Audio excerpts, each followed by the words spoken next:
All right. Good morning, everybody. Okay. I think we're locked in. Welcome to the broadcast, early birds. Happy Friday. It's the day after. The day after.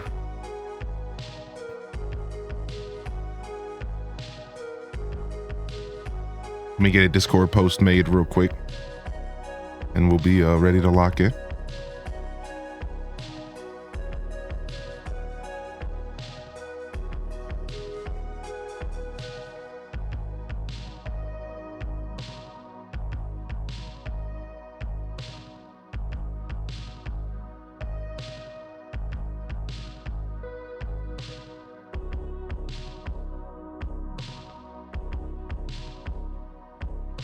Okay.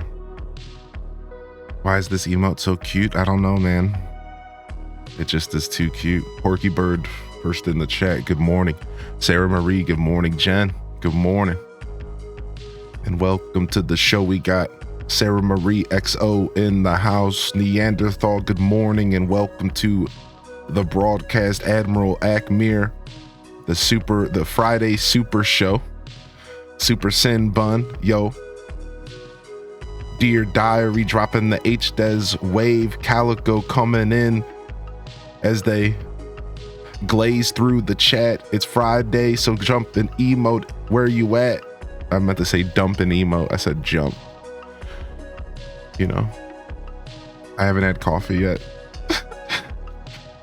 American Buttercream, good morning. UK Net, welcome to the show. Just Ruby, Cindy, Alice, how you been? How was your Thanksgiving? If you celebrate, welcome in. If not, no worries. I did not mean to click that button. I mean, if I'm gonna pin any message to my chat. Yo, Firewood's throwing a log on the bonfire, baby. Katrina's in the house. Good morning. Sophia Lucille, good morning. OZ, happy birthday. Gabby XO, good to see you today. Cammy's here.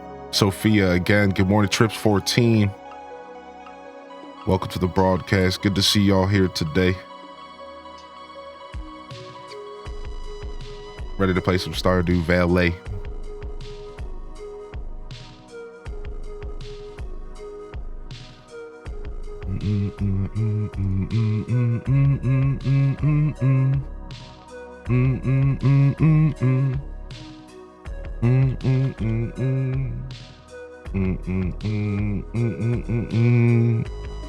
Good morning, Ham Labs, and welcome to the broadcast. Crystal Shine, Blood Raven, yeah, new holiday emotes. Enjoy them. We got 5 of them. Anyone got a Thanksgiving hangover? Nah, I just couldn't sleep. I was up all night. I was up late enough to see when they added the new event in Pokemon TCG. I literally was up late enough for the game to kick me off and make me reload it. That's how I could start playing the new event. Fam, good morning. It's Friday here at the lovely HDES Experience, 8:20 a.m. Friday, November 29th. We made it, baby. Happy freaking Friday, and welcome to the broadcast. Low energy, lo-fi stream today, low sleep. We're just gonna cruise through the day today, play some Stardew Valley. We got a night stream scheduled tonight as well, and we'll be doing some lo-fi night stream Animal Crossing shenanigans later today. I don't know if I'm doing the whole thing or if I'm gonna come back. You guys will just find out as the day progresses. Sexy Gandalf, good morning. Had good food, ate a lot of it, went to bed early, still stuffed. Need to move or walk or will become comatose. Yo, welcome in here, Sexy Gandalf. Good to see you. Have you tried fishing in the fountain by the community center? No, I have not. I know about the water in the spa by the train, I think. I know about that one. Dragon Crystal, welcome in. Effie Apples. Wasabiban, welcome in. Waza. Happy Friday, baby. Take a nap. Yeah, that's what I might do today. Exactly. I might end in the afternoon, take a nap, come back. Got a job interview this morning that I don't think went so well, so Stardew distracted needed. That's okay. Not all job interviews are gonna go well, homie. Even the best batters at the plate sometimes hit a foul ball. You know? That's just kind of how that goes. Thankful for you, Highland. Thankful for you, Firewood. Appreciate you, buddy. Appreciate this whole community. Don't know what I'd do without y'all. Not too sure where I would be right now. Stars over Hyrule, good morning. Good to see you here today, baby. OZ, happy birthday. Can we get some birthday love in the chat? Can you get some birthday love in the chat, baby? You'd have been cooking last night? I mean, true. I mean, that's true. I'd like to think I would have finished my 2-year tech degree if I wasn't streaming. I'd like to think that I would have finished the 2-year tech degree and I'd be doing some kind of data entry or some BS. Nothing I was passionate about, I'll tell you that much. Those are the 5 new emotes, Blood Raven. So you're right though. I did add Shrek. We did add HDes Ball, but those are the 5 new right there. Those are the 5 holiday emotes. But we did add a couple more. How you gonna spend your birthday, OZ? What are you going to school for? Network security, like Cisco networking, but that's kind of outdated, like that term, I'm pretty sure. I don't think like Cisco networking is a thing, but like network security type stuff, because I knew that is a career that will never go away. We're pretty locked into technology as a society. So my logic was like, if I want to have a job, I might as well as do something that's going to be around. You know what I mean? Like, as much as I would have rather gone into coding felt like something that I should do on the side and teach myself. Because I'd rather like make video games. Like that's the dream, right? So, happy birthday of the day. What's up, Trainwreck? Yo, here you go, OZ. I'm gonna gift you 3 months of a sub to help fund your TCG pocket addiction. All right, so now you can take that sub money and go open more packs. Playing DDV and watching your stream. Then later tonight, I got my first MTG tournament. Like in real life, like physical cardboard MTG. That's cool. Dude, happy birthday, man. Hope you have a wonderful day, dude. Celebrate yourself. Celebrate yourself. Clocking in for another Black Friday shift this year. Stay safe and don't forget to be nice to your retail workers. Can ACPC pot complete? Please hurry up. I know. I'm sad that we have to wait till next week. XO Kel, good morning. Welcome to the broadcast. Thanks for getting the birthday love in the chat. I appreciate y'all. Thank you very much.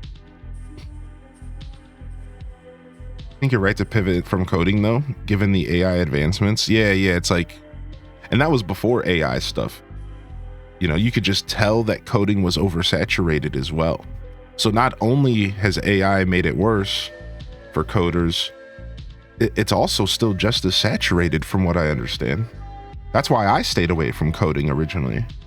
Because all the research you do, they're like, everybody wants to be a coder. Everybody wants to make video games. And I'm like, yeah, well, I'm not going to compete because I don't want to compete in that market. So I was like, you know, I'll do something else. And now it's even worse, right? So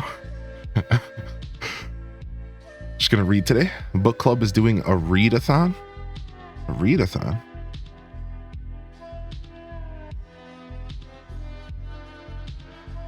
That sounds sick. Feel free to share what you're reading with us. We got 2. Welcome in here, Trainwreck again. A Passive Piranha. Good morning. Excited to catch the stream before work. Welcome to the show, Passive Piranha. Love your sweater. Thank you, dear diary. I like this sweater too. Little man and I are going to be home all day with your stream on the TV. This would be a good stream to throw up on the TV. How you doing today? Spiro or Spyro, maybe? Spyro doesn't make too much sense. Whatever you would prefer me to call you, bud. I can't wrap my head around it, sadly. Sometimes I'm good about figuring out people's Twitch tags. Sometimes I'm not. Streamer okay today? Yeah, just a little tired. I slept well when I slept, but I didn't sleep long. I got in such a good little Pocket Camp morning routine leading up to the end, and now I'm like, now what? I got my tablet coming in today. I'm really excited. There's nothing more exciting than new technology, man. There's nothing more excited than new technology. Cracking open a new piece of technology. I'm real stoked, actually. I'm real stoked, dude. I'm gonna bust out this iPad, and by the time Pocket Camp Complete comes out, I'm about to be playing that game on a way better device. It is Spyro. I knew it. It's a way around the Twitch name. Yeah. I knew. I said Spyro. I swear I called that. Are you a Spyro fan? Do I need to put my Spyro hat on real quick to prove my allegiance? Because I got a Spyro hat. I'm good today, man. Happy Thanksgiving to anybody I didn't see yesterday. Anybody I didn't see yesterday, yo, happy Thanksgiving, fam. Show me the hat. All right, hold on.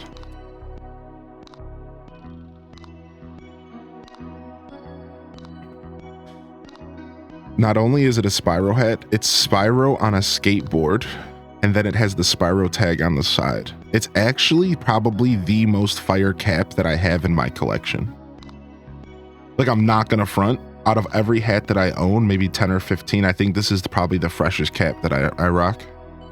Like, for sure. Especially because it's gray. This weird, like, heather gray background. You don't see this color often in caps. It's like this heather gray backdrop. It's actually the best cap I own, I think. Asian Tangy is definitely a second favorite of mine. Asian Tangy is one of my favorite hats to wear in public because it's so out of context that, like, if you don't know Animal Crossing, you have no clue. And even if you do, you might not catch that it's Tangy. It's pretty funny. You having leftovers today? I will at some point. The Zelda caps are the best. I do like my bass fishing.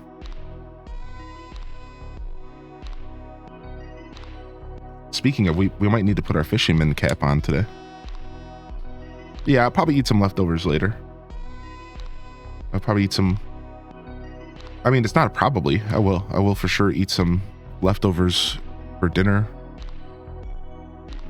I got some breakfast I ordered for myself, my roommate, and my roommate's guest. As a little treat, we got some bagels and I got some chai tea coming. It might be here already. So I won't be eating leftovers for breakfast. When are we gonna play Stardew? Honestly, probably here shortly. Give me another couple minutes to chat with the community, and we'll probably get into some Stardew. Thanks for wording that in a way that was not. Thanks for being kind about it. I appreciate that. Never a problem to ask. I just appreciate a little respect, you know. Thank you for being kind about that. We'll get some Stardew going here shortly. Just catching up with the chat a little bit. Wait, I opened up my phone for a reason, and then I just put it back down again. Okay, cool. Yeah, my chai tea is here. I'll go grab that here this morning. I had to dip out yesterday. How did the rest of the cooking go? It went good. Here was our plate. It turned out real good. In the end, I did a little bit of experimentation this Thanksgiving, and it really showed me how hard nostalgia is, because nothing slapped like nostalgia slaps. And I have a couple little regrets about not having certain flavor profiles that I would prefer for Thanksgiving.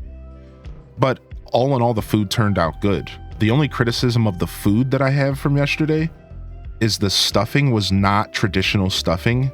It needed to be stuffed into the turkey. Like, the stuffing that I made was meant to be put in the turkey, and I didn't really register that when I was like making it. So it didn't really have a lot of liquid, and like it just didn't really turn out well. I think the pieces of bread were also too thick. Like I needed to cut them smaller. So the only thing I didn't like was the stuffing, but I think everything turned out good overall. It was cool. I mean, honestly, I think the Scuffed Eat streams are more about the cooking experience than the food sometimes. And I think that that's what yesterday was about. But I have a buttload of turkey to eat, and that's nice. And I'll be eating all the food. But yeah, that's my review from yesterday. My review on the food yesterday was I really missed regular mashed potatoes. And I realized like it was fun to mix it up and do something different. But I think next year I'll be going back to the traditions. The skin did end up crisping up real good, almost too good. Good thing we pulled it out because we broiled it. We did the broiler. We did the broiler at the end. I'm an Aussie, so I don't celebrate Thanksgiving, but I hope you had a good one. Oh, nice. We have some Aussie mates around here. Hope you had a wonderful day. It's getting kind of warm over there, so take it easy. Introvert Latina, good morning. I could so eat a bagel right now. Yo, Calico Fari, good morning. Welcome to the broadcast today. I missed somebody in the chat I wanted to say hello to. A Midge.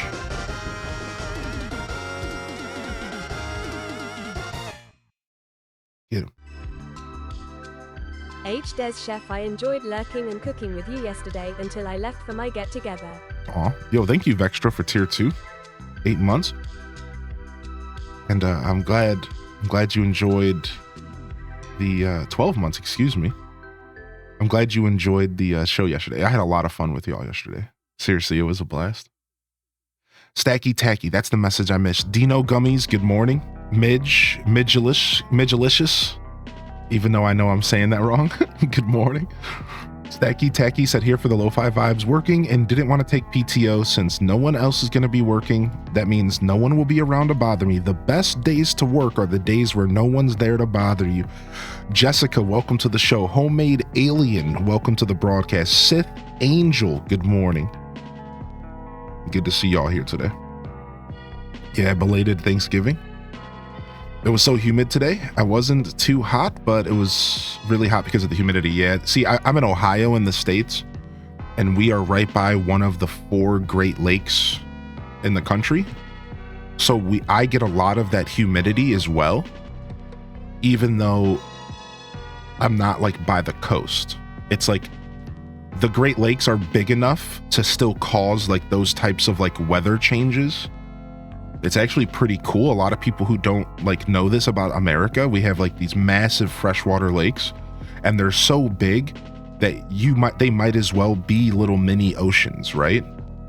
And they can cause weather disturbances. So we get a ton of humidity here in Ohio as well, and real frigid temperatures because of the lake as well. So it's actually really cool. I find it interesting that I've never been to the ocean, but I feel like I have. Because when I go to Lake Erie and I stare out, I see an endless pool of water that there is no end to. So it's really weird, right? It's like I've never been to the ocean, but I feel so close to the ocean in a sense because of these Great Lakes. It's really nice. I'm familiar with humidity. Yo, how you doing, by the way, Lemons and Limes? Thank you for the offline stream primer. Excuse me, brain fart. For the offline 20-month primer. Thank you. Little Moonbeam, thank you for the compliment. How are you today, Little Moonbeam? I gotta go to my parents and do all the cooking. It's time for my generation to take over and they get to relax. That's cool. Gotta take care of our elderly, man. Good on you, Fari. You're in Michigan? Oh, apparently we got snow last night. I saw it on the phone. All right, let's jump over. We can start some Stardew and we'll continue the journey. Man, I've been wearing these earbuds for my stream for a long time, to the point where these earbuds are kind of old and outdated. But like, you know, how many of you use earbuds? This is just a random rant real quick. How many of you use earbuds to like listen to music? Likely you probably didn't buy a pair of like $300-400 earbuds. You probably just bought like a pair of AirPods, or like I use Apple headphones. And these things are good, man. I always thought that the testament to these these are corded. These are good. They're good quality, right? Sound, right? You think like, oh, they're pretty good sound, right? Like it's not bad. And then you put a pair of studio headphones on and you're reminded that these little headphones, you don't hear anything in your music and video games. You're not hearing anything. Like when I first started streaming, I used to wear Audio-Technica headphones. This exact pair of headphones, just the version before it. If anybody here from the beginning of my stream, remember the gold headphones with the pink center? Where's my OG heads at? The gold headphones with the pink center from my first 2 years of streaming. Yo, if you remember, shout up in the chat, dude. If you know what I'm talking about, the gold headphones. All right, so those are Audio-Technicas. That's what these are as well. And I decided to bust these out this morning so my roommate and his guest could feel comfortable, because they can't interrupt me if I'm wearing like big studio headphones. Like I can't hear anything but myself talk right now, right? So like that's good. I wanted to give them, the courtesy of just being themselves. Don't have to worry about, stepping around me. And I put these on this morning, and I haven't heard my stream this way in like 2 to 3 years. I have not heard my stream this way. Like I forgot what my stream sounds like when I'm not wearing these dinky iPod headphones. Like, dude, all of my alerts are like rich. The music that's playing is like making me want to zone out. Like it's so rich, and like the bass tones are so beautiful. Dude, I forgot how good these headphones are. They're called Audio-Technica Airs. They're Air ATH 8700s. And again, this is the model after the ones I used to wear. And they're called open back headphones. So you see how they're open? So the way that they're designed is that like you can still hear, they're not noise canceling, but where they sacrifice noise cancel, they make up for super rich tones. Like where you sacrifice the noise cancellation, you get this like really nice bass in these headphones. It's some of my favorite headphones I've ever used. And again, I haven't like used these in so long on my stream because I got really comfortable just having little earbuds in. It was just like a more comfortable experience for me than having these big boys on my head all day.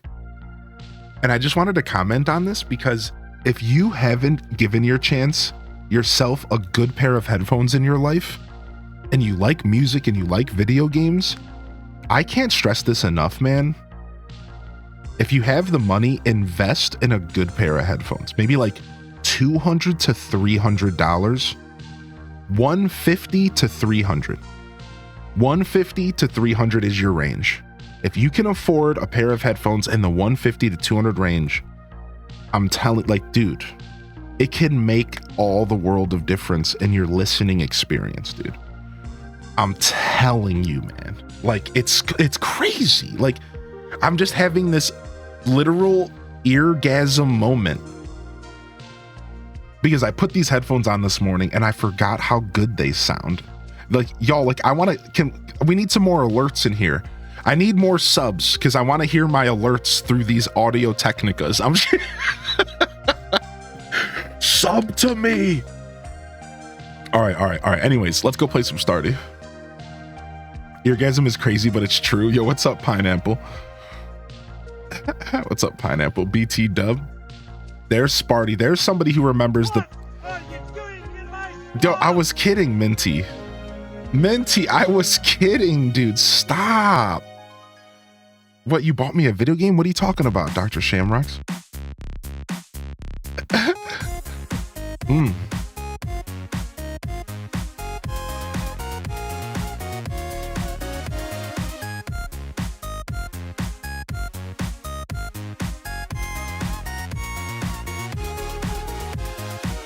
Nice. Rich.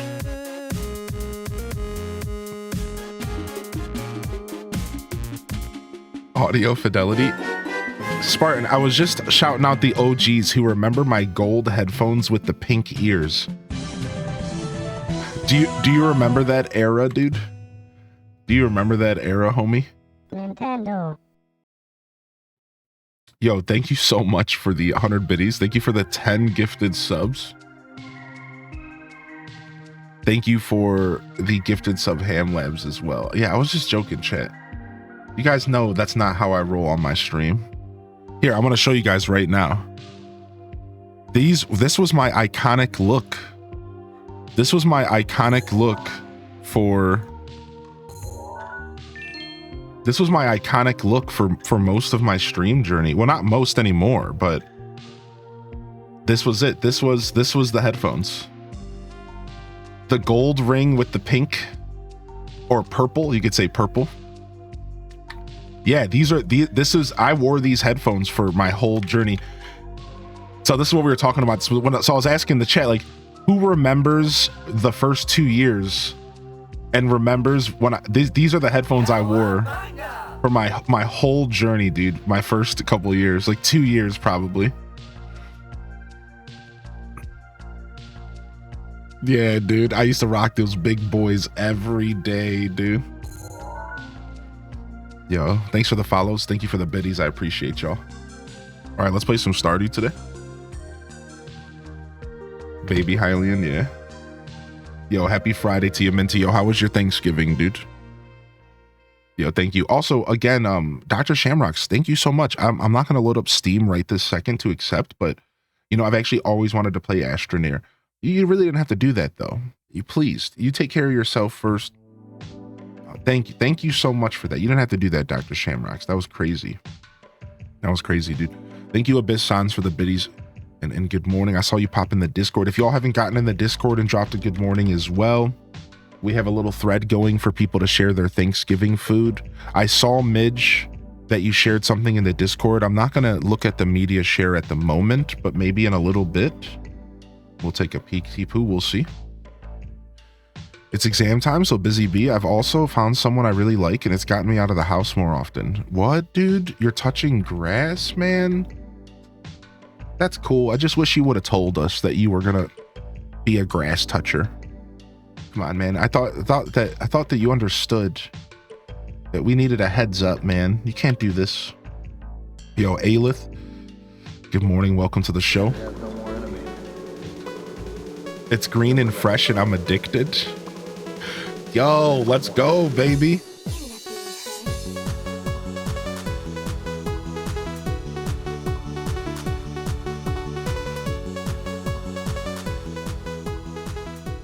Okay, sorry.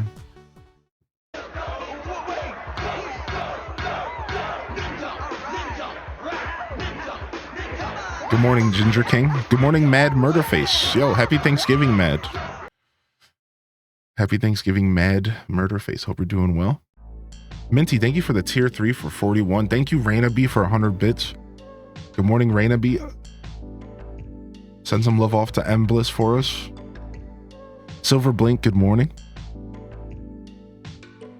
Boxy Petite, good morning. Davy Stardew. Hey, what's up, Davy Stardew?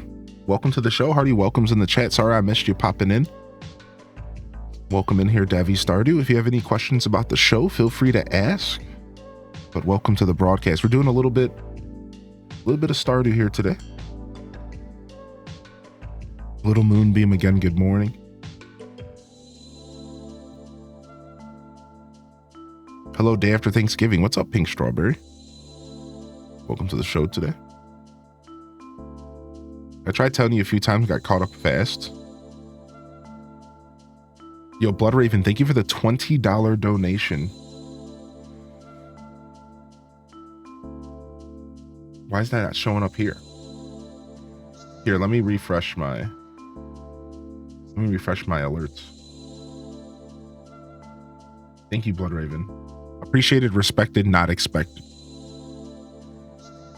Anybody else I missed in the chat? MS Word Expert, good morning. Again, if I didn't see you yesterday, Mad, Minty, I think you popped in yesterday. Tamper, happy Thanksgiving, y'all. I hope y'all are doing well today. The turkey turned out good. The turkey turned out real good. The turkey was the highlight of this year's meal for sure. It for sure is the highlight of the meal. Bum bum bum bum bum bum bum bum bum bum bum bum bum bum.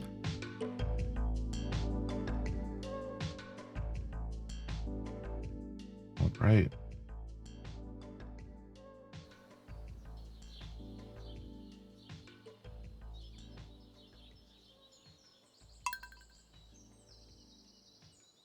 How was the egg salad? I never went back and made that egg salad. After the stream ended, I was pretty tanked. Drinking that beer was the worst decision because it just put me to sleep. And then after I cleaned the kitchen and lounged for like an hour, I was wide awake. I almost streamed again last night. I was so wide awake. So yeah, I hyper cleaned the kitchen and just put all the food in the fridge, and like I have to deal with it all today. Great stream yesterday, as always. It was nice to share it with you in the chat. It was cool. Yeah, it was fun.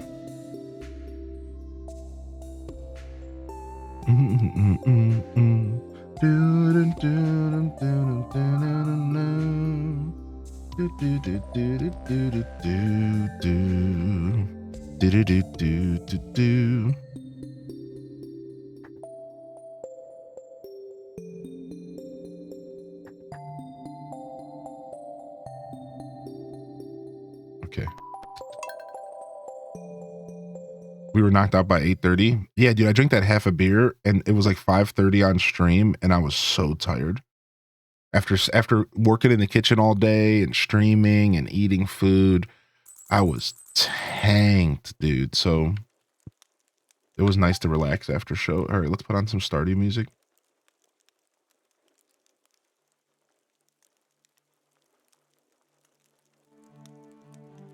Very nice.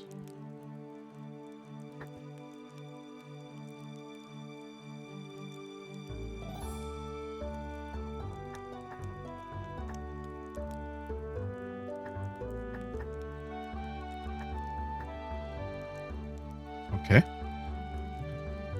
Yo, what's up, Skatey? How you doing? How you doing, Skatey? Welcome in, baby. Indie Sweets woke up at 5 and put on yesterday's VOD and fell back asleep. My brother-in-law had a beer with dinner, then fell asleep immediately after. Dude, that's the life after you get past a certain age. Food yesterday wasn't the greatest. Super salty. Oof. Shame. The shame bell must be rung. Shame. Brecky is done. Time to go to work. Have a great day, everyone. We'll see you later, Blood Raven. Have a good day. Pieces in the chat. Thank you for the massive support this morning, by the way. Salutes in the chat. Thank you for your patience, Stardew Valley enthusiast. We like to do a little intro here this morning, and I'm going to do something that very uncanny here. I'm going to go and take a quick little mini break to grab my chai tea latte. So give me like 2 seconds to grab my chai tea, and then I'll be right back to play some Stardew. I promise we're going to play the game. Yo, Ashley, good morning. Enjoy that work lurk. All right, yeah. Let me get my chai tea.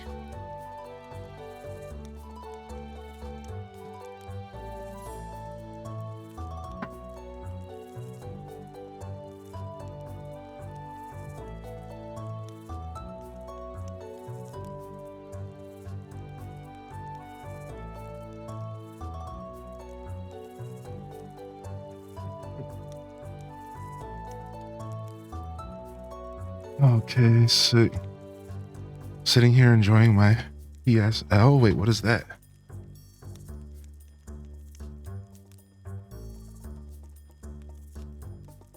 Did you bring me a bagel and a chai latte too? I mean, chat, you guys can have some.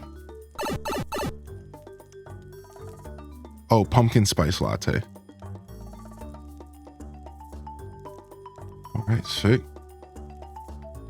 Yeah, today's super lo-fi today. Lo-fi energy, lo-fi vibes. Lo-fi Hylian. That's what you get today. Mine was weird. Hubs worked. Streamed to no one for 6 hours. Then